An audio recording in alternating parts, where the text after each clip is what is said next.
suka juga. Rohatil adiyanu tasyadu bilayalil maulidi wa barikun nur yabadu min ma'ani ahmadi.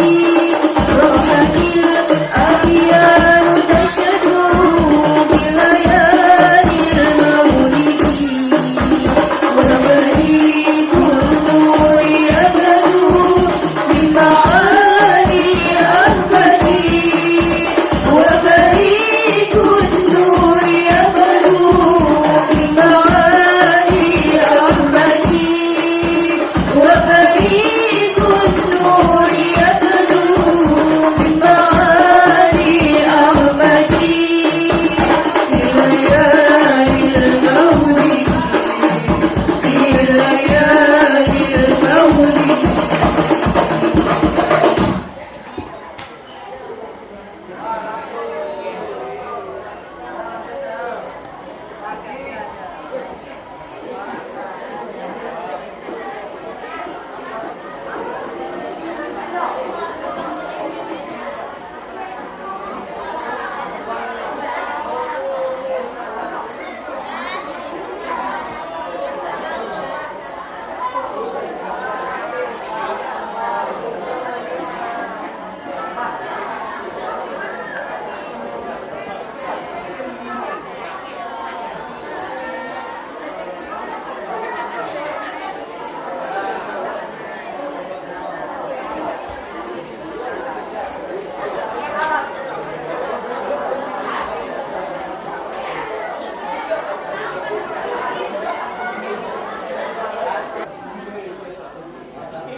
Assalamualaikum warahmatullahi wabarakatuh.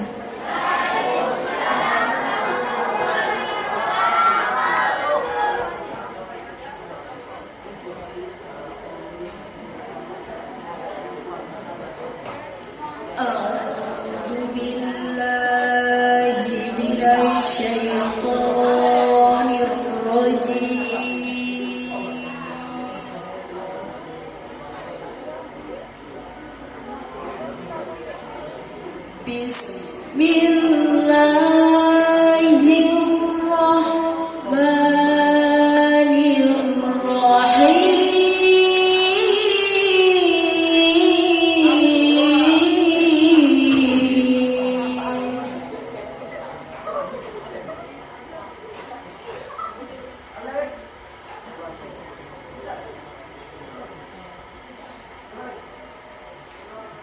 Tabarakalladzi ja'ala fis samai burujan wa ja'ala fiha sirajan wa qamaran munira.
قالوا سلام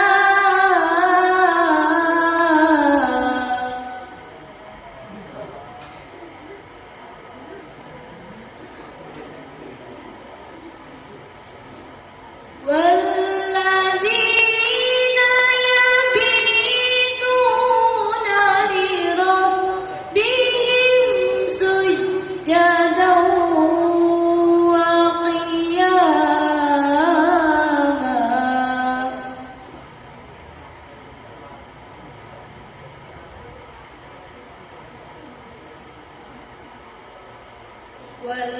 والذين يقولون ربنا اصرف عنا عذاب جهنم إن عذابها كان غراما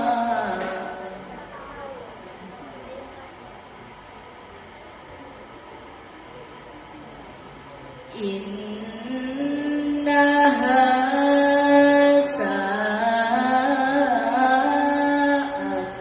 مستقرا ومقاما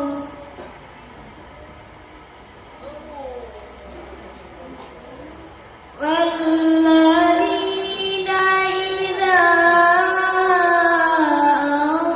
أنفقوا لم يسرفوا ولم يقتروا وكان بين ذلك قواما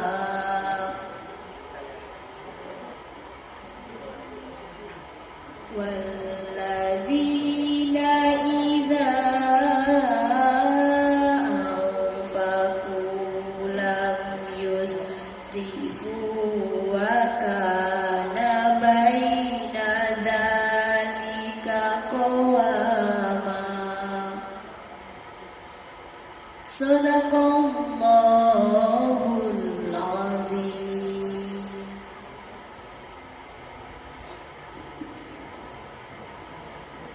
Aku berlindung kepada Allah dari godaan syaitan yang terkutuk. Dengan menyebut asma-Mu ya Allah, yang Maha Pengasih, Maha Penyayang. Maha suci Allah, yang menjadikan di langit gugusan bintang-bintang, dan Dia juga yang menjadikan padanya matahari dan bulan yang bersinar. Dan Dia pula yang menjadikan malam dan siang silih berganti bagi orang yang ingin mengambil pelajaran atau yang ingin bersyukur. Adapun hamba-hamba Tuhan yang Maha Pengasih itu adalah orang-orang yang berjalan di bumi dengan rendah hati. Dan apabila orang-orang bodoh menyapa mereka dengan kata-kata yang menghina, mereka mengucapkan salam. Dan orang-orang yang menghabiskan waktu malam untuk beribadah kepada Tuhan mereka dengan bersujud dan berdiri. Dan orang-orang yang berkata, "Ya Tuhan kami, jauhkanlah azab jahanam dari kami, karena sesungguhnya azabnya itu membuat kebinasaan yang kekal. Sungguh, jahanam itu seburuk-buruk tempat menetap dan tempat kediaman." Dan termasuk hamba-hamba Tuhan yang Maha Pengasih, orang-orang yang apabila menginfakkan harta, mereka tidak berlebihan dan tidak pula kikir di antara keduanya secara wajar. Maha benar Allah atas segala firman. Wassalamualaikum warahmatullahi wabarakatuh.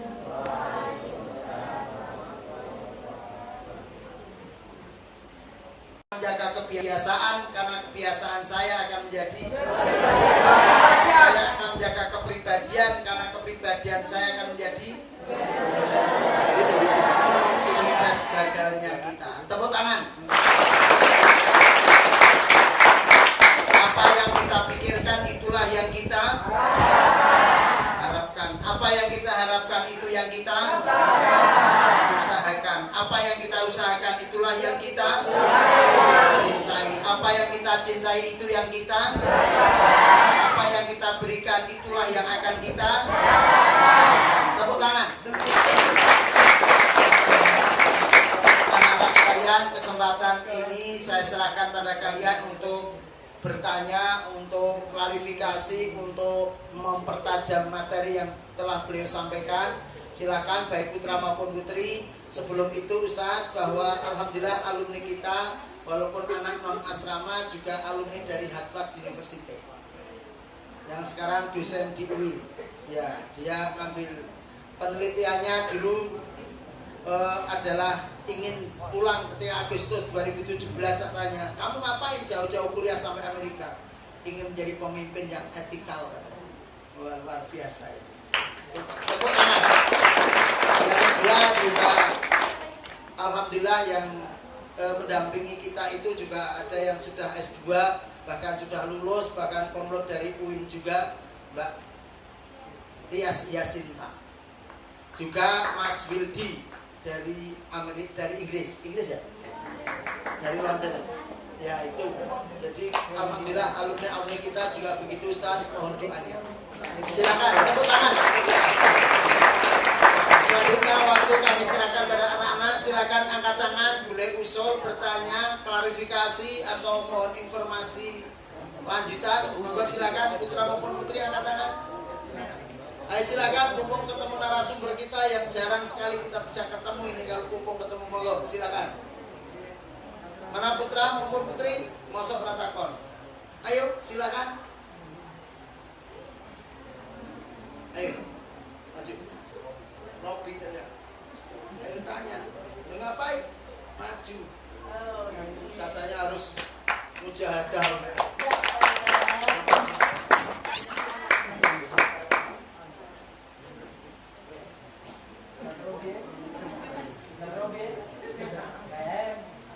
Assalamualaikum warahmatullahi wabarakatuh.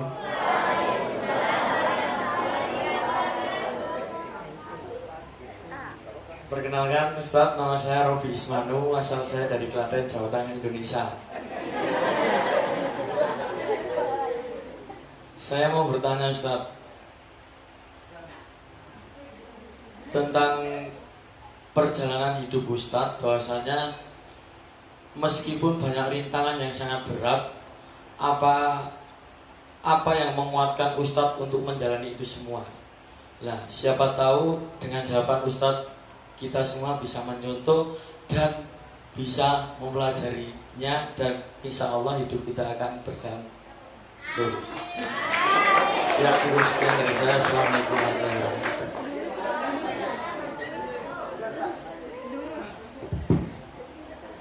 Ya, yang selalu saya ingat dalam perjalanan hidup saya itu adalah saya tidak berani membantah kedua orang tua saya.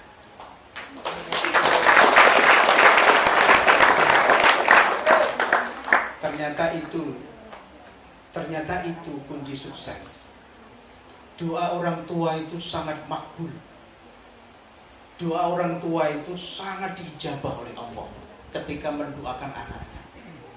Makanya ada cerita anak yang durhaka kepada orang tua itu. Apa itu ceritanya? Maling kuda. Itu cerita rakyat yang harus bisa kita ambil dalam kehidupan kita. Maka yang saya inginkan pada saudara-saudara yang masih punya orang tua, doakan mereka. Sampai-sampai di dalam Al-Quran pun itu, wala taqul lahuma uffin. Kita itu tidak boleh mengucapkan kepada orang tua kita. Kita itu tidak boleh mengucapkan hush kepada orang tua kita. Itu perhatikan. Ternyata itu kunci sukses. Saya yakin tidak ada orang tua dimanapun berada, seandainya orang tua itu seorang pelacur, nggak ingin anaknya ingin jadi pelacur. Orang tua jadi perampok, nggak ada anaknya kepengen jadi perampok. Tidak hanya perampok Pak, bosnya perampok, enggak gitu. Enggak hanya pelacur Pak, bosnya pelacur, enggak begitu. Kepengen mesti orang tua itu menjadi anaknya lebih hebat, sukses. Itu yang harus diperhatikan. Dan yang paling penting lagi adalah, ini penting sekali, sholat tahajud. Ternyata disitulah Allah itu akan mendengar doa kita. Kalau orang sedang pada tidur ngorok, kamu bangun, sholat 2 rakaat, jungkung kepada Allah, itu akan berbeda. Itu akan berbeda. Yang lain lagi ngorok, kamu terus baca Quran, doa. Allah itu akan tersenyum melihat kita. Dan doa kita itu langsung dijabah oleh Allah. Allah akan ngirim malaikat Jibril kayak lo Jibril. Hambaku kayak lo Jibril sing saiki lagi sujud kayak Jibril. Apa dungane Jibril ijabah. Masya Allah, iki lo saudara yang harus kita lakukan. Taat kepada kedua orang tua kita. Jangan lupakan sholat malam. Insya Allah, ini loh yang penting sekali. Dan kalau pagi sholat, jangan lupa doakan mereka dengan sholat duha. Kita kan hanya mendoakan begitu.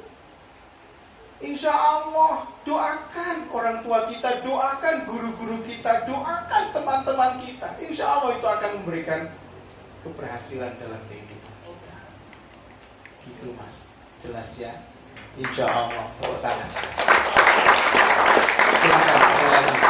Terima kasih Ustaz. Kalau kita berbuat seperti mereka, maka kita akan seperti mereka pula. Kalau kita ingin menjadi orang yang luar biasa, kita harus berbuat yang tidak biasa dilakukan oleh orang. Saya ulang, kalau kita berbuat seperti mereka, maka kita hanya akan seperti mereka pula. Kalau kita ingin jadi orang yang luar biasa, harus berbuat yang tidak biasa dilakukan oleh orang. Anak-anak sekalian, yang putri silakan, ada yang mau angkat tangan? Yuk, maju dong, sini. Ya, yang lain silakan, boleh. Mohon waktunya Ustaz, pokoknya ini ya, malam libur, mohon untuk ini lain dari biasanya jam 22 harus tidur karena jam 3 harus bangun. Sekarang karena liburan nggak apa-apa, santai. Besok habis subuh tidur, habis ngaji.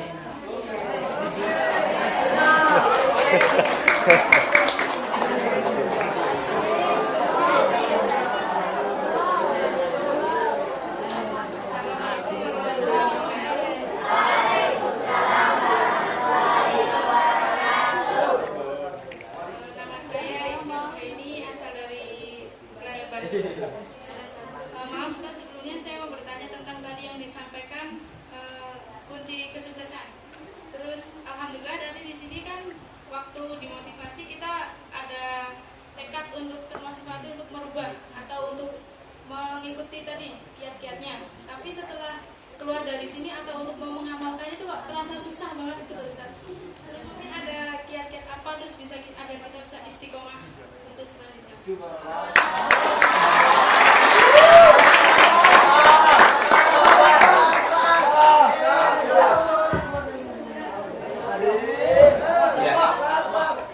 Kamu merasakan begitu enggak?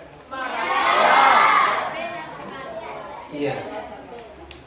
Jadi begini saudara, para santri semua. Jadi kadang-kala ketika kita dimotivasi, aduh, tapi setelah ke sana bungen tuwa. Mlebu kuping tengen, metu kuping. Wes. Bablas angine. Jadi tidak temancep oleh sajroning ati itu tidak, tapi wis merono. Halah. Gitu kan? Halah. Nah itu. Ngene iki sing susah, ya ta? Nah iki, ya. Apa yang harus kita lakukan? Ini penting. Makanya saya katakan tadi adalah mujahadah. Sungguh tanamkan dalam diri kita. Kalau kamu mau berhasil, harus berani beda dengan orang lain. Yang lain tidur, bangun sholat tahajud. Yang lain sholat tahajud tidur. Apa ngono? Beda itu jangan sama dengan orang lain. Artinya apa? Kita harus bisa melebihi orang lain yang akan melihat kemampuan kita, bukan diri kita yang melihat kemampuan kita. Kalian kalau bercermin jangan lihat, wah aku ki wis singoy, padahal Anda adalah kucing. Jangan begitu. Makanya apa? Tancapkan mujahadah dalam diri kita. Tancapkan manjada wajada dalam diri kita. Makanya terakhir saya sampaikan adalah taat agama. Itu loh. Taat agama itulah yang akan memberikan motivasi kepada kita agar kita itu menjadi orang yang sukses. Coba kita perhatikan misalnya begini. Contoh saja misalnya. Ada orang melakukan A, Anda melakukan A, B melakukan B, Pak B melakukan itu akan jadi viral. Setelah jadi viral, terus selesai.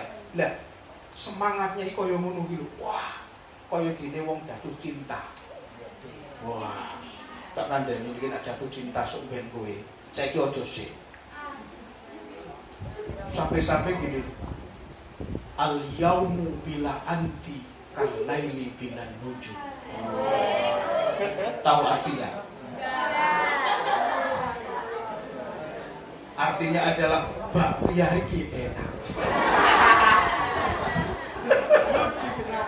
Itu orang jatuh cinta itu begitu.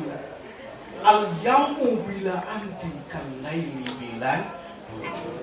Hari ini tanpa kamu bagaikan malam tanpa bintang.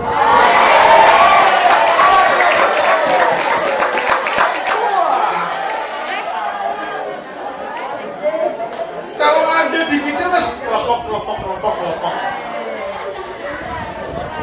Ya enggak? Makanya di Jogja itu ada yang namanya Bukit Bintang. Yaitu di Patok sana. Itu namanya Bukit Cinta. Banyak orang itu nembak cinta di sana. Sebabnya apa? Kalau ditolak dijongkok.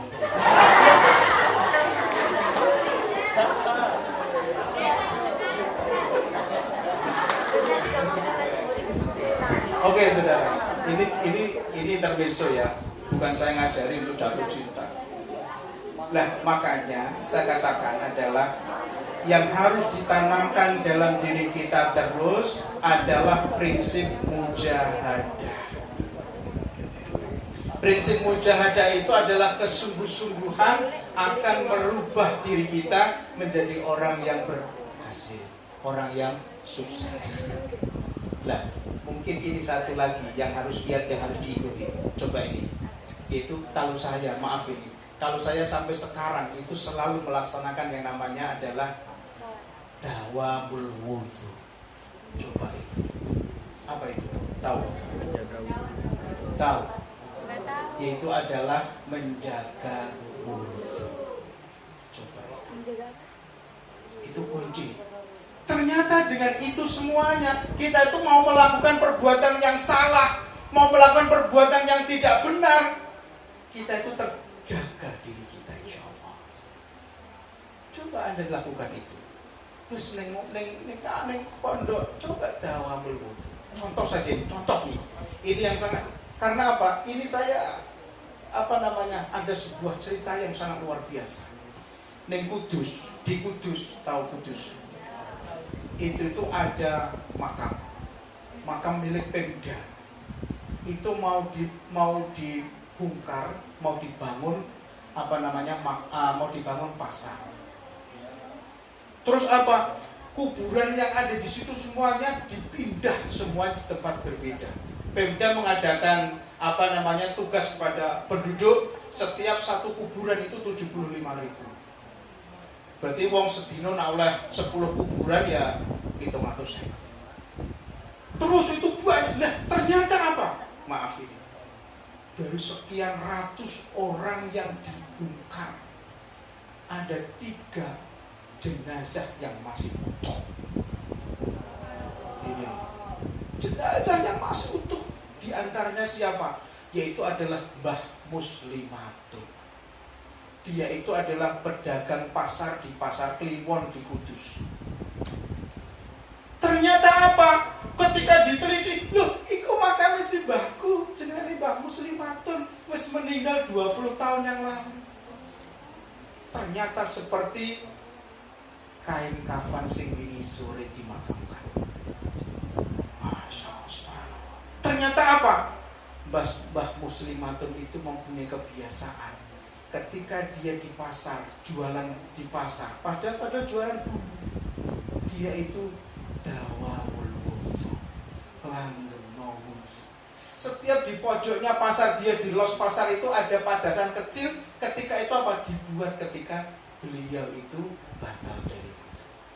Mungkin sampai akhir hayatnya beliau dipanggil Allah dalam keadaan suci.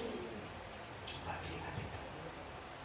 Insya Allah. Dan ulama-ulama saat ini banyak sekali. Contohnya Abi Suyanto. Ini juga sama. Coba kalian contoh yang baik-baik begitu. Begitu? Ada lagi? Ayo silakan. Silakan. Kumpul ini, ya. Susah ketemunya nanti. Ayo anak-anak, silakan putra-putra angkat tangan. Ya silakan.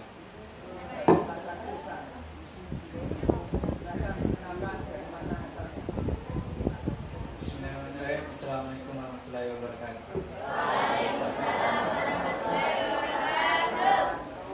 Perkenalkan, nama saya Diego Habibie dari NTT Flores. Saya ingin bertanya Ustaz. Tadi Ustaz mengatakan kunci kesuksesan itu berbakti kepada orang tua. Seandainya kita dalam hidup kita durhaka kepada orang tua kita, terus orang tua kita telah dipanggil Allah dan telah meninggal, bagaimana cara kita untuk mendapatkan maaf dari kedua orang tua kita, sedangkan orang tua kita sudah meninggal? Assalamualaikum warahmatullahi wabarakatuh.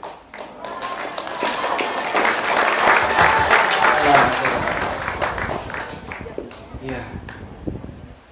Semasa hidup kita berani sama orang tua, suka menyakiti kedua orang tua. Tapi orang tua kita sudah nggak ada, baru kita sadar kalau kita itu selalu uququl walidain, menyakiti kedua orang tua. Apa yang harus kita lakukan, Ustaz? Apakah terus kita gali kuburnya dan minta maaf, salaman ning kono? Pak, nuwun nyewu ya, salaman kok. Gitu. Nah, apa yang harus kita lakukan? Bertobatlah kepada Allah dan doakanlah kedua orang tuamu. Itu. Doakan mereka. Bertobatlah kepada Allah. Tobatnya apa? Tobatan nasuha. Tidak mau melakukan kayak gitu lagi. Dan doakan bapak ibu kita yang sudah nggak ada. Doakan dengan sesungguhnya. Boleh saja Rabbi firli wali walidayya warhamhuma kama rabbayani shaghira. Allahumma firlaha warhamha wa'afiha wa'afwana. Doakan mereka. Kenapa kita harus berdoa? Karena apa? Karena orang yang sudah meninggal itu mengharapkan doa kita. Bukan kita yang mengharapkan doanya mereka. Kalau Anda datang ke makam, itu jangan minta kepada kuburan. Mbah, kula ngajeng saya besok mau ujian, Mbah. Doakan ya, Mbah, mudah-mudahan berhasil. Si Mbah sama kuburan. Kira-kira melayu lah kamu. Iya kan? Ya le tak dongokke lo. Wala takut. Itu yang harus kita lakukan. Malah saya membaca dalam salah satu kitab, orang yang sudah meninggal didoakan kepada kita. Senangnya itu bagaikan orang sing lama sekali menantikan makanan yang dia sukai. Wah, misalnya dia suka sate atau tongseng, supaya nggak mangan itu, tiba-tiba kamu datang memberikan makanan itu. Senang ini koyo mendapatkan makanan yang luar biasa. Al-ma'idatu fi ni'mah. Itu lu doakan mereka. Makanya kan setiap anak Adam meninggal dunia hanya ada 3 hal yang tidak terputus. Di antaranya adalah doa anak soleh. Doa anak soleh-solehah. Nah kan? Solehah. Soleh. Lah, kenapa? Disitulah Anda itu berperan untuk mendoakan mereka, orang tua kita, agar mereka benar-benar mendapatkan maghfirah, tempat mulia di sisi Allah Subhanahu wa ta'ala. Amin ya rabbal alamin. Paham ya Mas, gitu ya Mas, NTT ya? Jelas ya? Doakan mereka, apalagi mereka masih hidup. Doakan. Insya Allah saya doakan semuanya. Yuk, satu lagi perempuan, silakan kalau ada. Oh ya, wes kono. Boleh.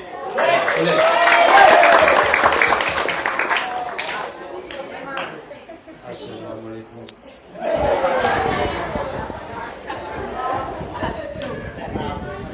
Assalamualaikum warahmatullahi wabarakatuh.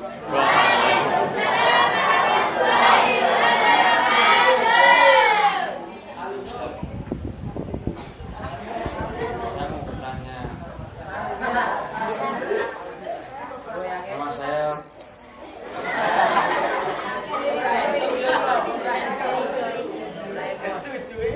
Nama saya Boy Saputra, saya dari Tegal. Gini Ustaz, saya mau bertanya. Gimana caranya menerapkan sifat adil pada diri kita sendiri, sedangkan menurut pandangan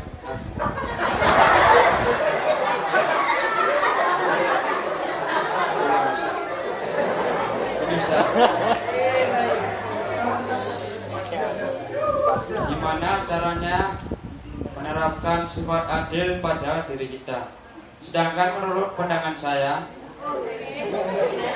kebanyakan pemimpin Indonesia itu tidak adil.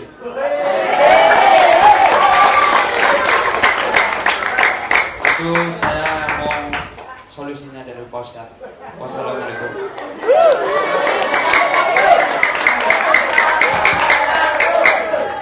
Ya, terima kasih Mas dari Tegal. Kayak kemarin itu istri saya itu ngidam pilus Tegal. Saya terus share di grup mahasiswa itu, siapa yang dari Tegal? Saya pak. Ternyata hanya mau pesen pilus Tegal. Baik, bagaimana cara menerapkan adil? Ini contoh yang real saja. Kamu kelas berapa? Kelas 10. Kamu kelas berapa? Kelas 7. 10 sama 7 itu berarti gede? 10. Terpaut berapa? 3 tahun. Baik. Kira-kira kebutuhan kelas 10 sama kebutuhan kelas 7 banyak mana? Kelas 10 saya kasih 10.000 des. Yang kelas 7 saya kasih 5.000. Adil enggak? Adil toh? Adil itu adalah apa? Saya justru ketika ngasih dia 10.000, dia 10.000, saya nggak adil. Ya enggak? Iya, karena apa? Karena kebutuhannya berbeda. Perhatikan. Makanya adil pada diri kita sendiri itu adalah mengerti bahwa diri kita itu semuanya punya hak. Hak apa? Badan kita punya hak istirahat. Kita punya hak berdoa.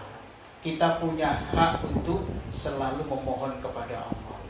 Kita punya hak untuk selalu bisa maju. Itu namanya adil. Yang tidak adil itu adalah Anda memfrosir diri Anda. Misalnya waktunya istirahat Anda nggak istirahat. Terus itu nanti cepat-cepat mati. Ada namanya job description-nya itu